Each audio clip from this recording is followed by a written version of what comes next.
In this video, I'll show you how you can fix the anti-malware service, high CPU and memory usage. Now the way that we can do this is you want to come here and search for Task Scheduler, open it up, and in here you want to click on Task Scheduler Library.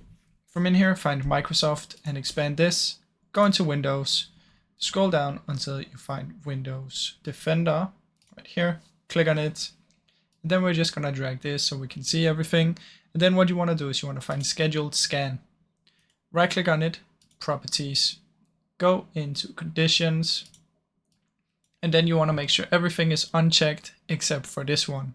So you can check on this and then check this one and just uncheck this again. Just make sure this one is checked and everything is unchecked. Then simply press OK, and then restart your PC, and then this should fix it. Now I really hope you enjoyed this video. If you did, please leave a like and subscribe, as it helps me out a ton. Thank you so much for watching.